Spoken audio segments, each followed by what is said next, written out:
गणपती बाप्पा मोरया, एक नमन गौडा पार्वती हरबला हर हर महादेव. तर मित्रांनो, हा व्हिडिओ तुमचे मनापासून धन्यवाद व्यक्त करण्यासाठी हा व्हिडिओ घेतात. तर मित्रांनो, झालं असं की पोळ्याच्या एक दिवस आधी आपण आपल्या शेतातून काही झडत्या सादर केल्या होत्या आणि त्या झडत्या सोशल मीडियावर आपण अपलोड केल्या, शेअर केल्या. तर मित्रांनो, तुमच्या माध्यमातून त्या झडत्या एवढ्या काही व्हायरल झाल्या. त्या झडत्या महाराष्ट्र राज्याच्या, आपल्या या राज्याच्या प्रत्येक गावच्या कान्याकोपऱ्यापर्यंत त्या झडत्या पोचल्या. असं मला वाटत नाही की असं कोणतं गाव असेल का त्या गावातनी ही झडती पोचली नसेल एखादी. तर मित्रांनो, त्यांना व्ह्यूज एवढे आले की एक झडती जवळपास 2 मिलियनच्या वर गेली, एक झडती 1 मिलियनच्या वर गेली एका झडतीत. काही झडत्यांना 4 लाख, 5 लाख, 6 लाख, 7 लाख असे व्ह्यूज आले. आणि तुमच्या माध्यमातूनच हे झडत्या सर्वत्र पोहोचल्या. त्यासाठी तुमचे मनस्वी धन्यवाद मित्रांनो. कारण मित्रांनो, कसं आहे ना, पोळ्याच्या झडत्या म्हटलं की पोळा आणि पोळ्याच्या झडत्या आपल्यासाठी पारंपरिक विषय राहिलेला. पूर्वी काय असायचं की गावातली सावकार राहायचे, मोठे खटले राहायचे, पैसे वाटणारे पैसे, किंवा जे एकंदरीत थोडी व्यवस्था, अर्थव्यवस्था गावात चालवणारे सुद्धा लोक असायचे.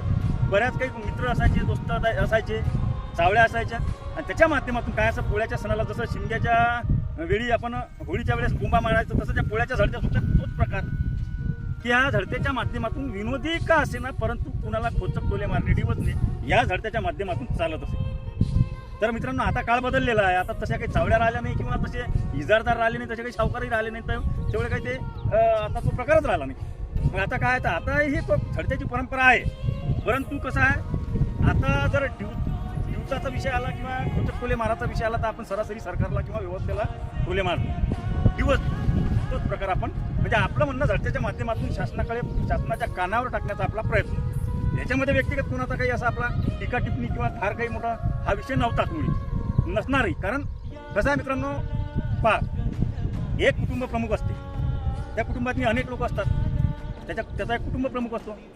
कुणाचा बाप, कुणाचा मोठा भाऊ, असं ते कुटुंब असते. परंतु त्या कुटुंबातली कुणाला जास्त फॅसिलिटीज भेटते, कुणाला कमी भेटते. त्याच्यामुळे ज्याला कमी पडते तो आवाज उठवतो किंवा डिवचतो किंवा प्रश्न करतो.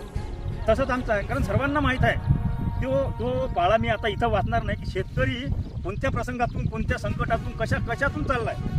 त्याचं सर्वात मोठं दुखणं असेल तर त्याच्या शेतमालाला असलेले मातीमोल भाव आणि बाकी अनेक नैसर्गिक आपत्त्या म्हणा, वेळोवेळच्या वेगवेगळ्या आपत्त्या त्याच्यावर आहेत. अनेक आत्महत्या होताना आपण पाहून राहिलो. लोक व्हिडिओ शेअर करू सरकारला सांगू. मी एक व्हिडिओ पाहिलाच नसता 2 दिवसाच्या आधी होता, बाबासाहेब नावाचे जे ग्रस्त होते शेतकरी.